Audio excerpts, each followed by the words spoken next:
여름 학기에도 HC에 머무를 수 있도록 나는 나의 뜻을 관철했다.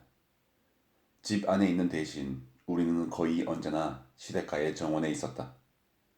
씨름에 완전히 패배한 그 일본인은 가버렸다. 톨스토이 신도도 사라졌다. 데미안은 말을 가지고 있어서 매일같이 끈질기게 그것을 탔다. 나는 종종 그의 어머니하고만 있었다. 때때로 나는 내 생활의 평화로움이 의아스러웠다. 나는 너무나 오랫동안 고독하게 지내는 것과 단념의 훈련과 괴로움과 힘들게 싸우는 데 익숙해져 있었으므로 HC에서 지낸 이 수개월이 나에게는 안락하고 황홀하게 아름답고 유쾌한 사물과 감정 속에 살아도 좋은 그러한 꿈의 섬인 양 여겨지는 것이었다. 나는 이것이 우리가 생각하는 그 새롭고 보다 더 높은 협동체의 전조임을 예감했다. 그러나 왕왕 이 행복의 깊은 비애가 엄습했다. 그것이 오랫동안 지속될 수 없다는 것을 잘 알고 있었기 때문이었다. 나는 풍성함과 안락 속에서 호흡하도록 태어나지 않았던 것이다. 나는 고뇌와 광분을 필요로 했다. 어느 날이든 나는 이 아름다운 사랑의 영상에서 눈을 뜨고 단지 고독과 투정만이 있을 뿐 아무런 평화도 공존도 없는 그러한 다른 사람들의 차가운 세계에서 다시금 혼자 서 있게 되리라는 것을 느꼈다. 그래서 더욱 나는 내 운명이 아직 이 아름답고 고요한 표정을 지니고 있음을 기뻐하며 갑절의 애정을 품고 에바 부인 곁을 떠나지 않았다. 여름의 몇 주일은 황급히 그리고 쉽사리 지나갔다. 학기도 벌써 끝나으려 하고 있었다. 머지않아 이별이 목전에 다가올 것이었다. 나는 이별을 생각해서는 안 되었고 사실 그 일을 생각조차 하지 않았으며 꿀이 있는 꽃에 나비가 매달려 있듯 이 아름다운 날들에 집착했다. 그것은 나의 행복한 시절이었고 내 인생의 최초의 충족이며 동맹체의 가입이었다. 다음에는 무슨 일이 올 것인가? 나는 또다시 싸워나가고 동경에 괴로워하고 꿈을 꿀 것이며 고독해질 것이다. 이러한 날들 중에 어느 날에 그런 예감이 몹시 강력하게 나를 엄습했다. 그리하여 에바 부인에 대한 나의 사랑이 갑자기 고통스럽게 불타올랐다. 마음 아프게도 머지않아 그녀를 보지 못하고 집안을 거니는 그녀의 확고하고 다정한 발걸음 소리도 듣지 못하며 내 책상 위에 놓이는 그녀의 꽃도 보지 못하는 것이다. 대체 나는 무엇을 얻었던가? 그녀를 얻는 대신에 그녀를 얻으려고 싸우고 영원히 그녀를 나의 것으로 빼앗는 대신에 꿈을 꾸었고 안락에 내 몸을 맡겼을 뿐이다. 이제까지 그녀가 나에게 진정한 사랑에 대해서 이야기한 온갖 것과 헤아릴 수 없는 세련된 경고의 말들과 헤아릴 수 없는 가벼운 유혹 혹은 약속 같은 것이 불현듯 뇌리에 되살아왔다. 그것들로 나는 무엇을 이룰 수 있었던가? 아무것도 없다. 아무것도. 내 방 한가운데 서서 모든 의식을 집중하여 나는 에바를 생각했다. 그녀로 하여금 나의 사랑을 감득해 하고 그녀를 나에게로 끌어당기기 위해 내 영혼의 힘을 집중하려고 했다. 그녀는 내게로 와야 하며 나의 포옹에 열망해야 한다. 나의 입맞춤이 그녀의 무르익은 사랑의 입술을 탐욕적으로 헤쳐놓지 않으면 안 되는 것이다. 나는 서서 손과 발이 차가워질 때까지 긴장해 있었다. 내게서 힘이 빠져나가는 것을 느꼈다. 잠시 동안 무엇인가 밝고 차가운 것이 나의 내부에 밀접하게 연결했다. 나는 잠깐 동안 가슴속에 수정 한 덩이를 품고 있는 것 같은 감각을 느꼈다. 나는 그것이 나의 자아임을 알았다. 냉기가 가슴까지 올라왔다. 그 무서운 긴장에서 깨어나자 무엇인가가 오는 것 같았다. 나는 피로에 죽을 지경이었으나 그래도 에바가 황홀하게 불타오르며 방 안으로 들어오는 것을 볼 준비를 갖추고 있었다. 그때 멀리서부터 말발굽 소리가 따닥따닥하며 다가왔다. 그것은 가까이에서 요란스럽게 울리더니 갑자기 멈추었다. 나는 창가로 뛰어갔다.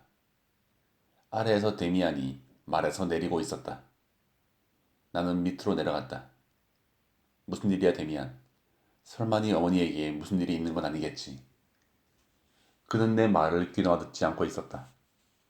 그는 매우 창백했으며 땀이 그의 이마에서 양쪽 볼 위로 흘러내리고 있었다. 그는 화끈 달아오른 말고삐를 정원의 울타리에 맸다. 그러고는 나의 양팔을 잡고 함께 거리를 내려갔다. 벌써 소식 들었어. 나는 아무것도 몰랐다. 데미안이 나의 팔을 눌러 쥐고 어둡고 동정적이며 이상스러운 눈초리로 나에게 얼굴을 돌렸다. 그래, 이봐, 이제 터졌어. 너도 물론 러시아와의 고조된 긴장 상태를 알고 있었겠지. 뭐라고? 전쟁이 일어났단 말이야. 설마 그렇게 되리라고는 생각하지 못했는데. 가까이에 아무도 없었는데 그는 소리를 낮추어 말했다. 아직 포고된 것은 아니지만 전쟁이야. 내 말을 믿어. 나는 그때 이후로 이 문제를 가지고 너를 괴롭히지 않았지. 그러나 나는 그 당시부터 세 차례나 새로운 징조를 보아왔어. 그것은 세계의 몰락도 아니고 지진도 아니며 혁명도 아니야. 전쟁이 일어나는 거야. 사태가 어떻게 되어갈지 곧 보게 될 거야. 사람들에겐 그것이 기쁨이 되겠지. 벌써 지금도 모든 사람들은 전쟁 개시를 기뻐하고 있거든. 그들에겐 생활이 그만큼 무의미해진 거야. 하지만 싱클레어, 이건 단지 시작에 불과해. 모르긴 해도 대전쟁, 굉장한 대전쟁이 될 거야.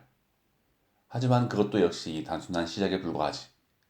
새로운 것이 시작될 거야. 새로운 것이 다른 것에 집착하고 있는 사람들에게 즐겁할 일이 되겠지.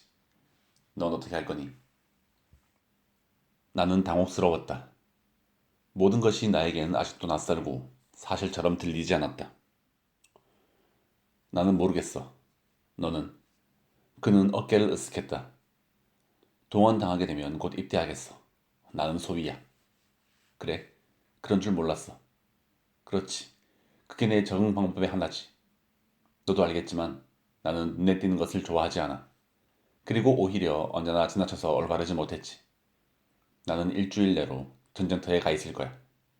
오, 이런. 이봐, 감상적으로 생각해서는 안 돼. 물론 살아있는 사람에게 발포 명령을 한다는 것이 나에게도 즐거운 일은 아니지만 그것은 부차적인 문제가 되겠지. 이제 우리 모두는 커다란 수레바퀴 속으로 휩쓸려 들어갈 거야. 너도 마찬가지지. 너도 분명히 징집당할 거야. 그러면 네 어머니는 되면 이제야 비로소 나는 다시 15분 전에 있었던 일에 대해서 상기했다. 세상이 얼마나 변해버렸는가. 그 감미롭기 그지없는 영상을 불러일으키려고 나는 전력을 짜냈다. 그런데 지금 운명은 갑자기 위협적인 무서운 가면 속에서 돌연히 나를 노려보는 것이었다. 우리 어머니? 아, 어머니에 대해서는 염려할 필요 없어. 어머니는 믿을만 하니까. 오늘날 이 세상의 그 어느 누구보다도 믿을만 하니까. 어머니를 그렇게 사랑하고 있니? 알고 있어서 되면 그는 밝고 쾌활하게 웃었다. 이 어린 친구야. 물론 알고 있지. 우리 어머니를 사랑하지 않고 에바 부인이라고 부른 사람은 아직 아무도 없었어. 그런데 어땠지? 네가 오늘 어머니나 나를 불렀지. 그렇지 않아. 응, 불렀어. 에바 부인을 불렀지. 어머니는 그걸 감지하셨어. 어머니가 갑자기 나를 보내셨거든. 너한테 가보라고. 내가 러시아에 관한 소식을 이야기해 드리려고 있던 참이었는데 말이야. 우린 돌아섰다. 그리고 더는 이러쿵저러쿵 이야기하지 않았다. 그는 말 고삐를 풀고 올라탔다. 위층 내 방에서 비로소 나는 데미안의 통지로, 아니 오히려 그 이전의 긴장으로 내가 얼마나 기진맥진해 있는가를 느꼈다. 하지만 에바 부인은 내가 부르는 소리를 들었던 것이다. 나는 마음속의 생각으로 그녀에게 도달했던 것이다. 그녀가 직접 왔더라면, 그러나 그렇지 않다 해도 이 모든 것들이 얼마나 야릇한 일인가. 그리고 결국 얼마나 아름다운가. 이제 전쟁이 일어난다는 이야기였다. 이제 우리가 종종 이야기했던 일이 일어나기 시작하려는 것이었다. 그런데 데미안은 그것에 대해 많은 것을 미리 알고 있었던 것이다. 지금 세계의 조류가 이미 그 어느 곳에선가 우리 곁을 흘러 지나가는 것이 아니라 갑자기 우리의 가슴 한복판을 뚫고 흘러가고 모험과 거친 운명이 우리를 부르고 지금 아니면 불언간에 이 세계가 스스로 변화하려고 하며 우리를 필요로 하는 순간이 오리라는 것은 얼마나 이상한 일인가. 데미안이 옳았다. 감상적으로 받아들여서는 안 되는 것이다.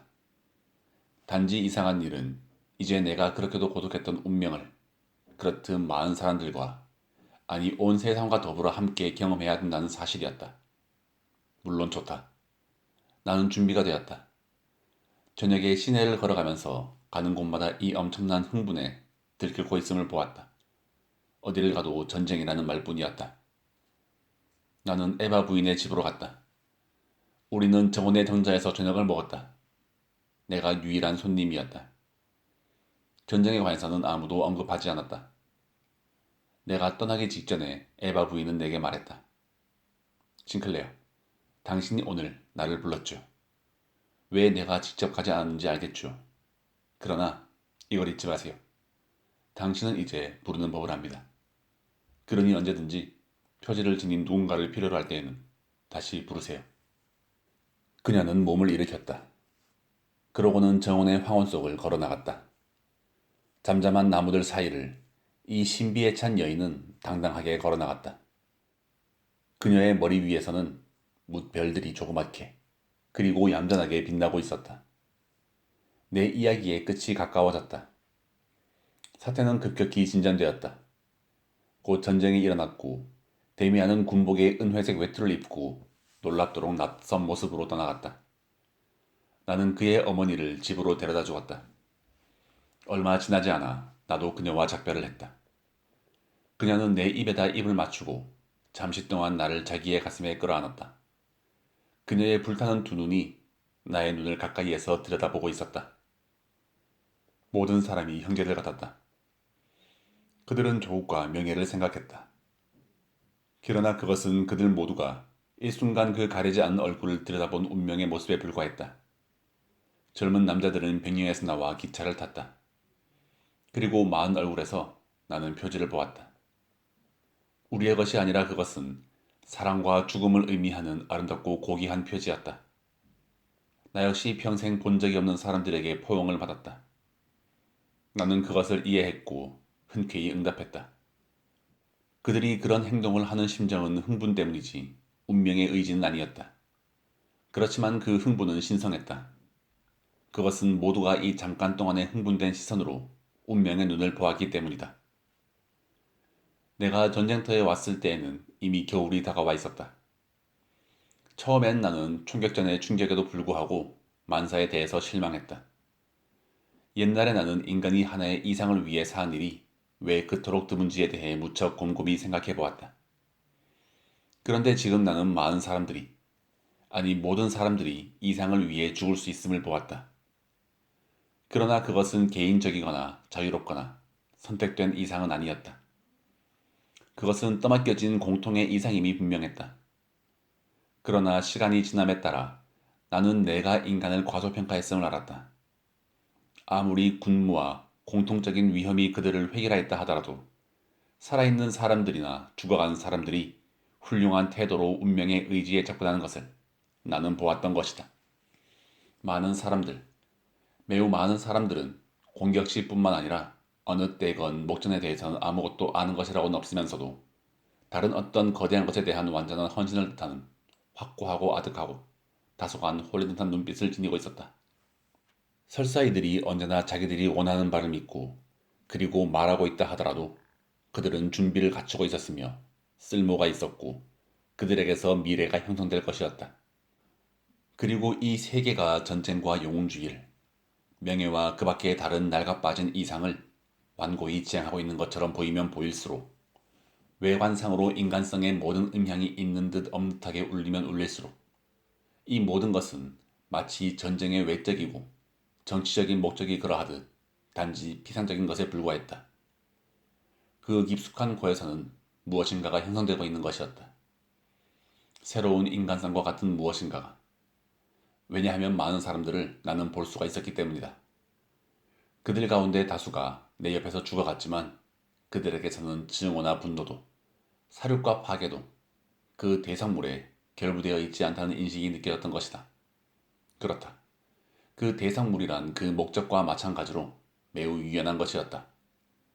본래의 감정은 가장 과격한 것조차도 적에게 행해어진 것은 아니었다. 그 피비린내 나는 싸움의 소사는 내면의 발산이며 새로이 태어날 수 있기 위해 미쳐 날뛰고 죽이고 파괴하고 죽어버리려고 하는 내부에서 분열된 영혼의 발산이었다. 한 마리의 거대한 새가 알에서 나오려고 투쟁하는 것이었다.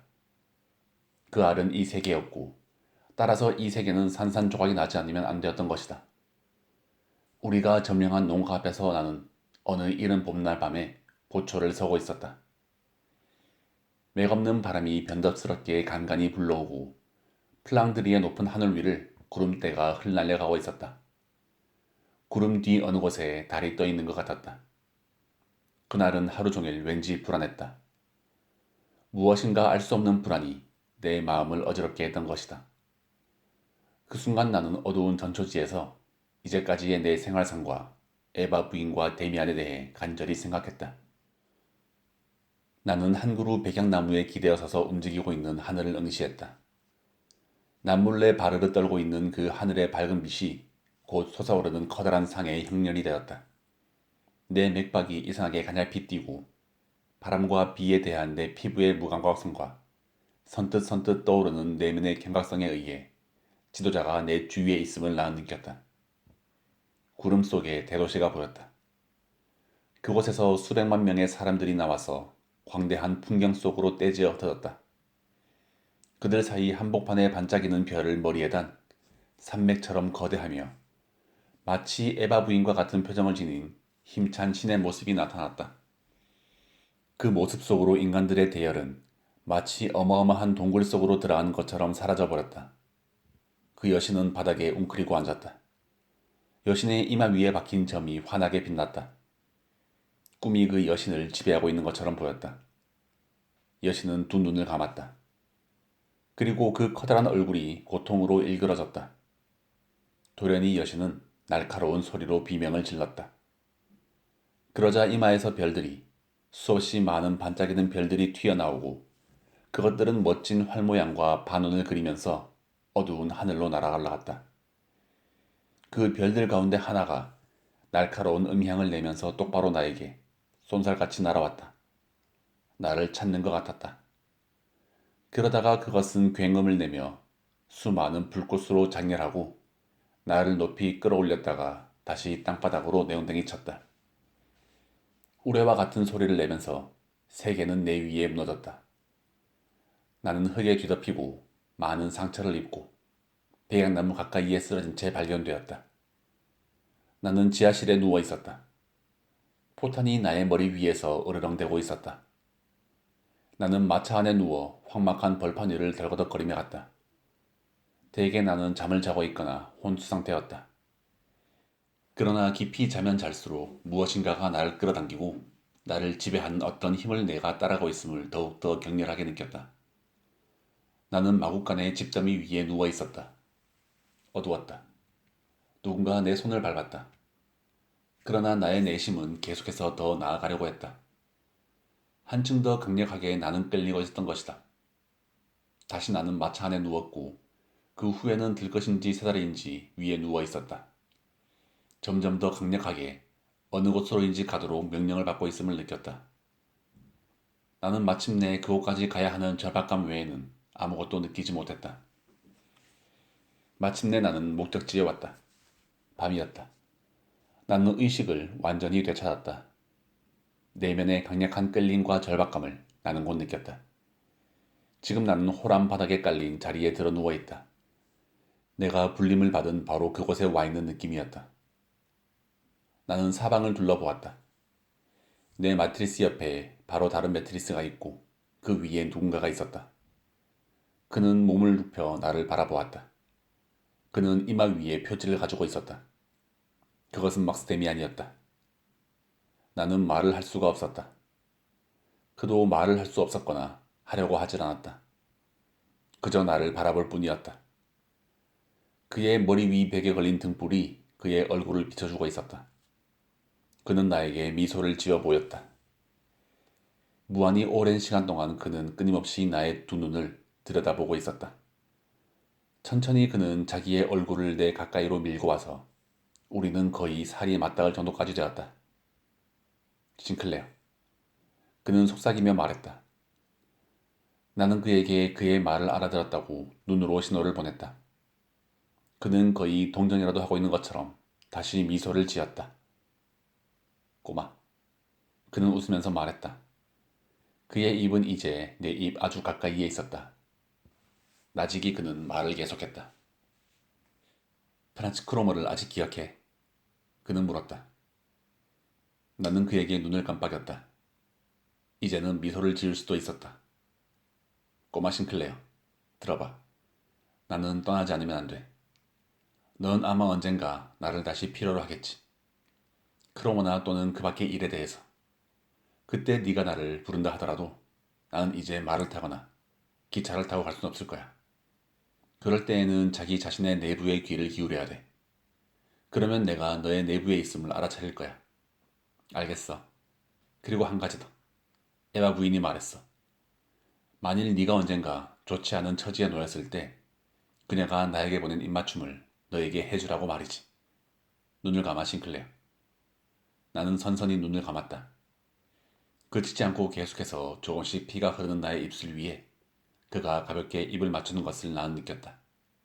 그리고 나는 잠이 들었다. 다음날 아침 눈을 떴다. 나는 붕대를 감지 않으면 안 되었다. 마침내 완전히 잠을 깨자 나는 급히 옆에 매트리스로 몸을 돌렸다. 그 위에는 내가 한 번도 본 적이 없는 낯선 사람이 누워 있었다. 붕대를 감는 것은 아팠다. 그리고 이후에 내게 일어난 모든 일이 아팠다. 그러나 나는 때때로 열쇠를 찾아 나 자신의 내부, 어두운 거울 속에 운명의 상이 졸고 있는 그곳으로 완전히 내려가기만 하면 단지 그 어두운 거울 위에 몸을 굽히기만 하면 되었다. 그러면 이젠 완전히 데미안과 같은 내 친구이자 지도자인 데미안과 같은 나 자신의 모습을 거기에서 볼 수 있었다.